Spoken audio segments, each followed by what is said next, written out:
ሰውየው ኪም ናቸው። ስልክ ለመደወል ከተጫኑት በተን ይልቅ ሚሳኤል ለማስወንጨፍ የተጫኑት በተን ይበልጣል የተባለላቸው አወዛጋቢው መሪ ለሚሳኤል ያላቸው ፍቅር ገደብ ቢያጣ የቢሮ ጠረጴዛቸው ላይ ሳይቀር ከስክሪፕቷቸው አጠገብ በፈለጉት ጊዜ ሚሳኤል ለመለኮስ የሚያስችላቸውን ለሳቸው መዝናኛ ለዓለም ስጋት የሆነን ቀይ በተን እንዳስገጠሙ ይነገርላቸዋል።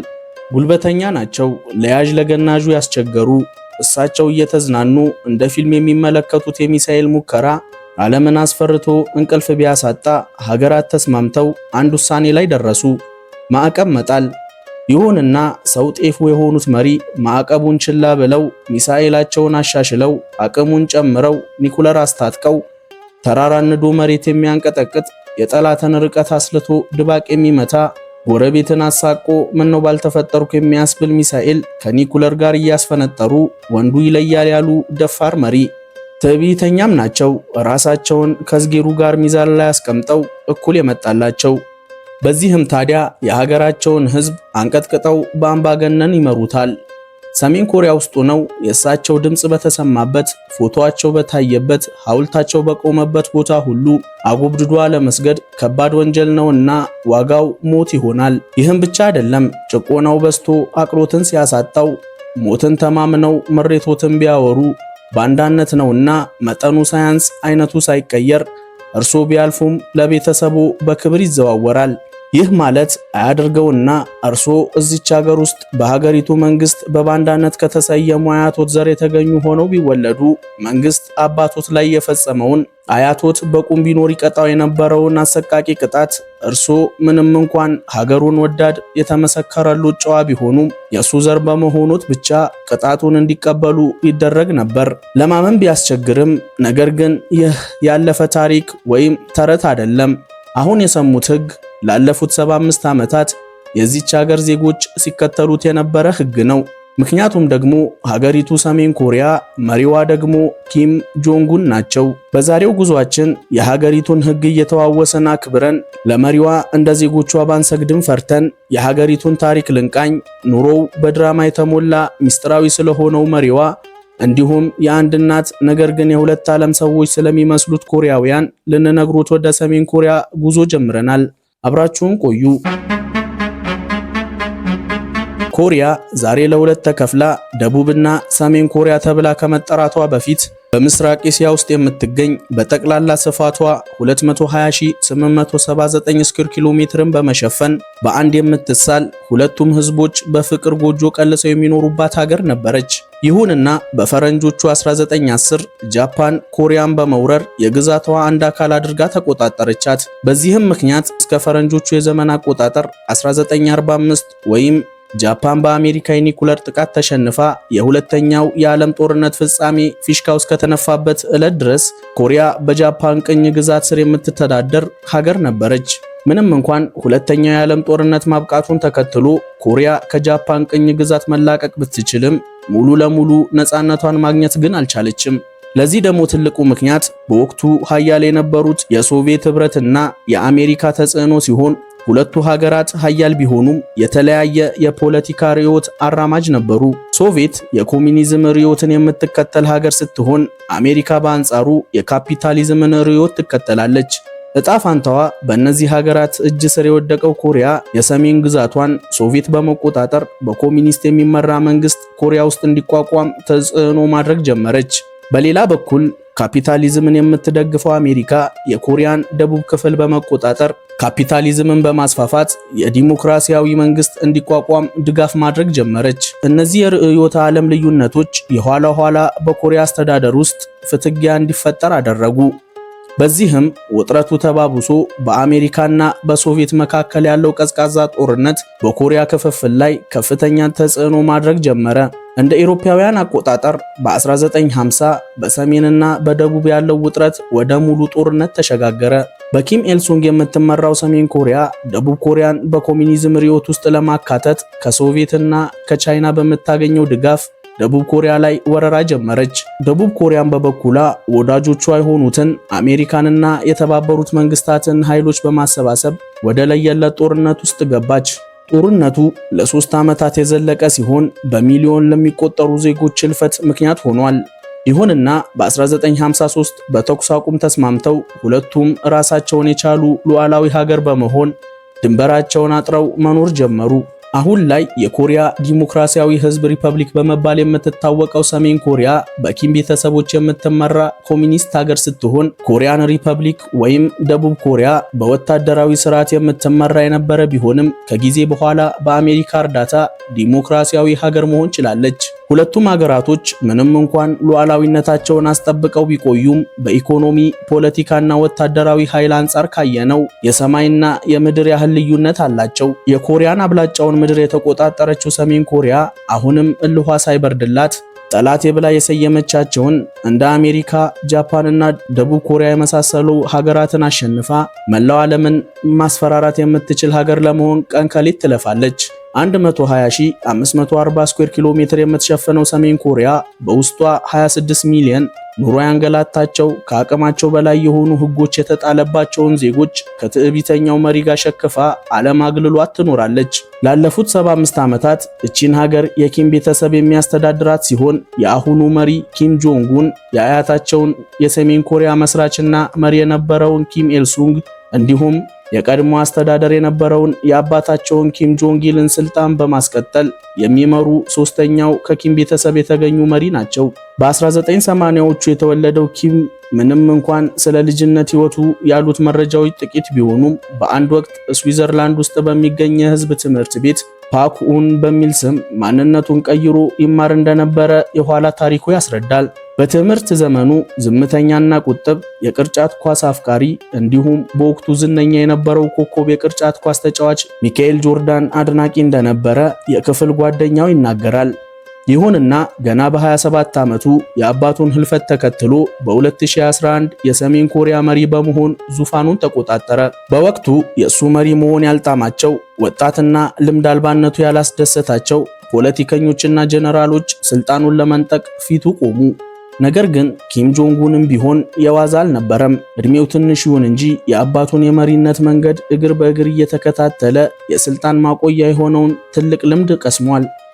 በዚህም በ2013 እንደተገደለ የሚነገርለትን የገዛ አጎቱን ጨምሮ ሌሎች ተቀናቃኞቹን ጊዜ ሳያጠፋ በሚስጥር እንዲወገዱ አደረገ። የኪም የመሪነት ጉዞ በደም የተጨማለቀ ነበር። እስከዛሬ ድረስ ብዙ አዝናኝ የሆኑ የፕራንክ ቪዲዮዎችን አይተው አንዳንዴ ያስገርመው ካልሆነ አናዶት ይሆናል። ነገር ግን የዛሬው ባለታሪካችን ድርሰቱን ጽፈው እንዲሰራ ያዘዙትን አይነት የፕራንክ ቪዲዮ ስለመመልከቱት እርግጠኛ አይደለንም። ይህ በምስሉ ላይ የምትመለከቱት ኪም ጆንግ ናም ይባላል። በአንድ ወቅት ሰሜን ኮሪያን እንዲያስተዳድር በቀዳሚነት ተመርጦ የነበረ የኪም ጆንጉን ታላቅ ወንድም ነው። ምንም እንኳን ኪም ጆንግ ናም ለመሪነት ቢታጭም እሱ ግን የአባቱን ኪም ጆንግ ኢልን አገዛዝ የማይደግፍ በቤተሰብ የሚደረግ የስልጣን መተካካትን አጥብቆ የሚቃወም ከኪም ቤተሰብ የተለየ አስተሳሰብን የያዘ ነበር። በዚህም ታዲያ በአባቱ ዘንድ ተቀባይነትን በማጣቱ እንዲሁም ተስማሚ የስልጣን ተተኪ እንዳልሆነ በመታመኑ ቀሪ ሕይወቱን በግዞት ይኖር ዘንድ ከሰሜን ኮሪያ ተባሮ በቻይና የጥበቃ ከለላ ተደርጎለት መኖር ጀመረ። ነገር ግን የእሱ በሕይወት መቆየት ምቾት ያልሰጠው ኪም ጆንጉን እሱን ለማስወገድ አንድ መላ ዘየደ። በዚህም 5 ሰዎችን አሰማርቶ መግቢያ መውጫውን ይሰልለው ተያያዘ። እነዚህ ሰዎች ትክክለኛ ማንነታቸውን ደብቀው የቲቪ ፕሮግራም አቅራቢ ነን በሚል 2 ሲቲና ዶዋን የተባሉ ሴቶችን ለዓላማቸው ቀጠሯቸው። ለእነዚህ ሴቶች የተነገራቸው ሥራ ለቲቪ ፕሮግራም የሚሆን ፕራንክ ቪዲዮዎችን መስራት ነውና የፕራንክ አደራረግ ስልጠናን በተግባር እንዲለማመዱ ተደረገ። ሴቶቹም ቢሆን ድብቁን ዓላማ ያልተረዱ በመሆናቸው ስራውን ወደውታል። በዚህም አለቃቸው በሚሰጣቸው መመሪያ መሰረት ጥሩ ፕራንኮችን ማድረግ ቻሉ። እንደ አውሮፓውያን አቆጣጠር ፌብሩዋሪ ወይም የካቲት 13 2017 ግን ሰዎቹ ትክክለኛ ዓላማቸውን የሚፈጽሙበት ቀን ነውና በማሌዥያ ኩዋላላምፑር ዓለም አቀፍ አውሮፕላን ማረፊያ ተገኝተዋል። ምክንያቱም ደግሞ እዚህ ፕራንክ መደረግ ያለበት አንድ ሰው አለ። ኪም ጆንግ ናም ከማሌዥያ ወደ ቻይና ለመብረር ተራውን እየተጠባበቀ ኤርፖርት ውስጥ ይገኛል። ፍላጎታቸው የተሳካላቸው ሰዎች ጊዜ ሳያጠፉ አንዲት ፎጣ በሎሽን ቀብተው የተለመደውን ፕራንክ እንዲያደርጉት ሴቶቹን ላኳቸው። ፕራንኩ ሰዎች ሳያስቡት ሎሽን በመቀባት የሚያሳዩትን መደናገጥና የንዴት ስሜት በመቅረጽ ተመልካችን ማዝናናት ነበር። ምን እንደተደገሰላቸው የማያውቁት ሴቶች በአለቃቸው ትዕዛዝ መሰረት የኪም ጆንግ ናም ፊት ላይ ሎሽንን ቀብተው ጥለውት ፈረጠጡ። በዚህም ምክንያት ምንም እንኳን የሐኪም እርዳታን ለማግኘት ቢሞክርም ኪም ጆንግ ናም በ20 ደቂቃ ውስጥ ሕይወቱ አለፈ። ምክንያቱም ፎጣው የተቀባው የተለመደው ሎሽን ሳይሆን ቪኤክስ የተባለ ገዳይ ኬሚካል ነበር። ቪኤክስ ነርቮችን የሚያጠቃ ሀገራት በጦርነት ወቅት የሚጠቀሙት ጅምላ ጨራሽ የኬሚካል መርዝ ሲሆን በአሁኑ ጊዜ በአስከፊነቱ ምክንያት የትኛውም ሀገር በየትኛውም ወቅት መጠቀም እንዳይችል እገዳ ተጥሎበታል። በዚህም ኪም ጆንጉን ስጋታቸው የነበረውን የገዛ ወንድማቸውን አስወግደው ስልጣናቸውን አደላደሉ።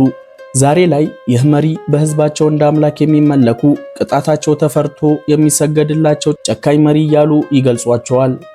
ሰሜን ኮሪያዎች ስለ ውጭው ዓለም ምንም እንዳያውቁ ተደርገው በከባድና አስገራሚ ህጎች ታስረው ይኖራሉ። አሁን ላይ በዚህ በ21ኛው ክፍለ ዘመን ለማመን የሚከብዱ እጅግ አስገራሚ ቴክኖሎጂዎች በሚገኙበት ዓለም ውስጥ ተገኝተው ስለ ዩቲዩብ፣ ቲክቶክ፣ ፌስቡክ እና ኢንስታግራም ሰምተው የማያውቁ መኪና ለመንዳት በፈጣሪ መመረጥ አለብን ብለው የሚያስቡ የስማርትና የበተን ስልክ ልዩነት ያልገባቸው ነገር ግን በአንዲት ሀያል ሀገር ውስጥ የሚኖሩ ሰዎች አሉ ብንሎ ላያምኑን ይችላሉ። ነገር ግን እውነታው አብዛኛው የሰሜን ኮሪያ ህዝብ እንደዚህ አይነት ሁኔታ ውስጥ ይኖራል። ለዚህ ደግሞ ትልቁ ምክንያት ላለፉት 75 ዓመታት የኪም ስርወ መንግስት ዜጎቹ ላይ የደነገገው አስቸጋሪ ህጎች ናቸው። የእነዚህ ህጎች ዋነኛ ዓላማ ዜጎች መንግስታቸውን አግዝፈው ራሳቸውን እንዲያቀሉ፣ የሌሎችን ሳያዩ በሚሰጣቸው የሚረኩ እንዲሆኑ ታስበው የተደነገጉ ናቸው። ይበልጥ እንተማመን ዘንድ አንዳንድ አስገራሚ ህጎችን እንንገሩት። የዚች ሀገር ዜጎች ላለፉት 60 እና 70 ዓመታት ምንም አይነት ኢንተርኔትም ሆነ ማህበራዊ ሚዲያ ተጠቅመው አያውቁም። እንበልና እርሶ እድል ቀንቶት አንድ ሰሜን ኮሪያዊን ብዙም ሳይርቅ በሀብትና ቴክኖሎጂ የዓለም መሪ ከሆኑ ሀገራት አንዷ ስለሆነችው ጎረቤት ሀገር ደቡብ ኮሪያ ምን ታውቃለህ ብለው ቢጠይቁት ሰላሟን አጥታ በጦርነት የምትማስ፣ በረሃብ ዜጎቿ የሚረግፉባት፣ በአሜሪካ ቁጥጥር ስር ያለች የምታሳዝን ሀገር እንደሆነች ይነግሩታል። ምክንያቱም እኚህ ህዝቦች ስለ ውጭው ዓለም የሚያውቁት መንግስታቸው በነገራቸው ልክ ነው።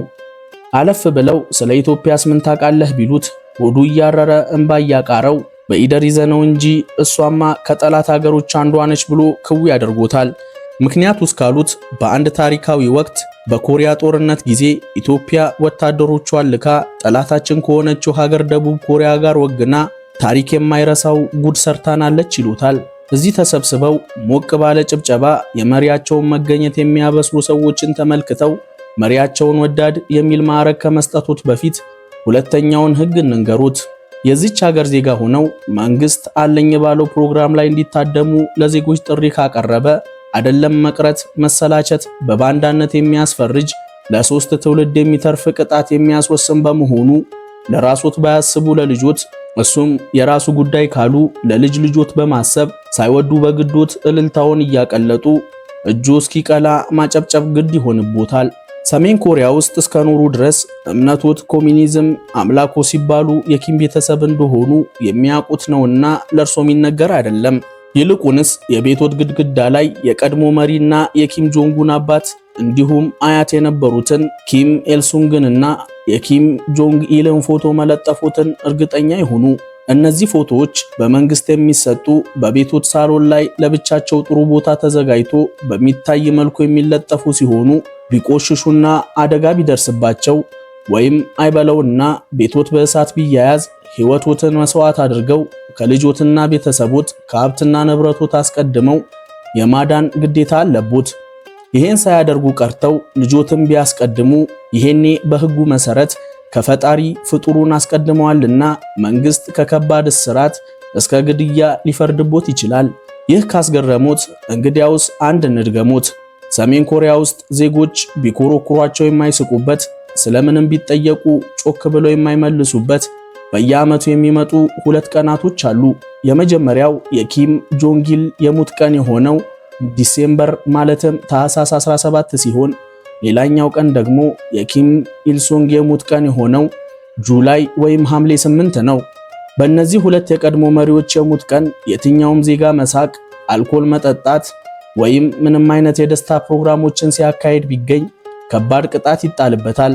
በዚህም ሁሉም ዜጋ በሐዘን ውስጥ ሆኖ እንዲያሳልፍ ይገደዳል። በመጨረሻም የሰሜን ኮሪያ ዜጎች ምንም አይነት የውጭ ፊልሞችን እየተመለከቱ ቢገኙ እንደተመለከቱት ሀገር ፊልም ከረጅም ዓመት እስር እስከ ሞት ቅጣት ሊደርስባቸው እንደሚችል መቼም ሰምተው ይሆናልና ደግመን አናሰለቹትም። ከውስጥ በእንደዚህ አይነት አስገራሚ ህጎች፣ ከውጪ ደግሞ ከተባበሩት መንግስታት በቁጥር የበዙ ማዕቀቦች የተጣሉባት ሰሜን ኮሪያ ከዓለም ተገልላ በድህነት የምትኖር ከሀገሪቱ ዜጎች 45.5 ከመቶ በረሃብ ውስጥ የሚገኙባት ሀገር ነች።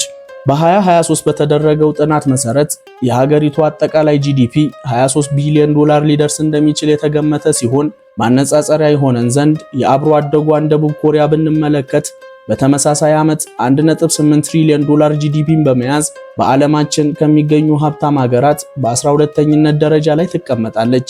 ይህ ማለት የሰሜን ኮሪያ ጂዲፒ በ72 እጥፍ ከደቡብ ኮሪያ ያንሳል ማለት ነው። ይሁንና በድሎት እንደሚኖሩ የሚነገርላቸው የኪም ቤተሰቦች በየዓመቱ 600 ሚሊዮን ዶላር በማውጣት በዲዛይነር ከተሰሩ ሰዓቶች እስከ የግል አውሮፕላንና ዘመናዊ መኪኖች ከቻይና እየሸመቱ በአማረ ሕይወት ይኖራሉ። የሀገሪቱ የበላይ ጠባቂና የሚሳኤል አፍቃሪ የሆኑት ኪም ጆንጉንም ቢሆን የዜጎቻቸው ረሃብ ሳያስጨንቃቸው በየጊዜው በብዛታቸውና በእልቂት መጠናቸው እየተሻሻሉ የሚቀርቡ ለዓለም ስጋት የሆኑ ሚሳኤሎችና የኒኩለር መሳሪያዎችን በማምረት ላይ ይገኛሉ። አሁን ላይ አብዛኛው የሰሜን ኮሪያ ኢኮኖሚ በግብርና በማዕድን ማውጣትና በመንግስት ኢንዱስትሪዎች ላይ ተመሰረተ ይሁን እንጂ የሀገሪቱ የኢኮኖሚ ስርዓት ውጤታማነቱ ብቻ ሳይሆን ዘለቄታውም ቢሆን እጅጉን አጠራጣሪ ሲሆን እነዚህም ሴክተሮች ቢሆኑ ሙሉ በሙሉ በሚያስብል ደረጃ በመንግስት የሚተዳደሩ ናቸው። በዚህም ብዙ ሰሜን ኮሪያውያን በምግብ እጥረትና በጤና አጠባበቅ ውስንነት በአስቸጋሪ ሁኔታ ውስጥ ይኖራሉ። ለዚህ እንደ ትልቅ ምክንያት ተደርጎ የሚወሰደው መንግስት ካለው ውስን ሀብት ውስጥ ከፍተኛውን ድርሻ የሚሰጠው ለወታደራዊና ለኒኩለር ፕሮግራሞች ሲሆን ሰሜን ኮሪያ አሁን ላይ ከ1.3 ሚሊዮን በላይ ወታደራዊ አባላት ሲኖሯት፣ ይህ ደግሞ ዓለማችን ላይ ግዙፍ ሰራዊት ካላቸው ሀገሮች አንዷ ያደርጋታል። በሌላ በኩል ደቡብ ኮሪያ በኢኮኖሚ ፖለቲካና ዘመናዊነት የተሳካላት ዓለም ላይ ካሉ ጥቂት የቴክኖሎጂ መሪ መሆን ከቻሉ ሀገራት አንዷ ነች። ለዜጎች በምትሰጠው የአኗኗር ጥራት የምትታወቀው ደቡብ ኮሪያ ባለፉት ጥቂት አስርት ዓመታት ወደ ኢኮኖሚያዊ ሀያል ምንጭነት ተቀይራለች። ከኮሪያ ጦርነት በኋላ ደቡብ ኮሪያ ከዓለም ድሃ ሀገሮች አንዷ የነበረች ሲሆን ፈጣን የሆነ ኢንዱስትሪያላይዜሽን እና ኢኮኖሚያዊ ማሻሻያዎችን በማድረግ በእስያ ካሉ ግዙፍ ኢኮኖሚዎች አንዷ መሆን ችላለች። ደቡብ ኮሪያ ዓለም ላይ ካሉ እጅግ የላቀ የጦር ኃይሎች ካሏቸው ሀገራት አንዷ ስትሆን የጦር ሰራዊቷን በሚገባ ያስታጠቀች ከዘመናዊ ቴክኖሎጂ ጋር ያዋሃደች ሀገር ነች። እቺ ሀገር ዓመታዊ ወታደራዊ በጀት 45 ቢሊዮን ዶላር ያላት ሲሆን ወታደሯ በዓለም አቀፍ ደረጃ የሰለጠኑና ከሰሜን ኮሪያ ሊመጣ የሚችለውን ማንኛውንም ስጋት ለመከላከል በተጠንቀቅ የቆሙ ናቸው። ደቡብ ኮሪያ ግዴታ የውትድርና አገልግሎት ያላት በመሆኗ ቁጥራቸው ቀላል የማይባሉ የሀገሪቱ ዜጎች በመከላከያ የሰለጠኑ ናቸው። በኢኮኖሚውም ዘርፍ ቢሆን ደቡብ ኮሪያ እንደ ሳምሰንግ፣ ሃዩንዳይ እና ኤልጂ ያሉ ዋና ዋና የዓለም ብራንዶችን ጨምሮ በከፍተኛ የቴክኖሎጂ ኢንዱስትሪዎች ትታወቃለች። የዛሬው ፕሮግራማችን ይህን ይመስል ነበር። አብራችሁን ስለነበራችሁ እናመሰግናለን።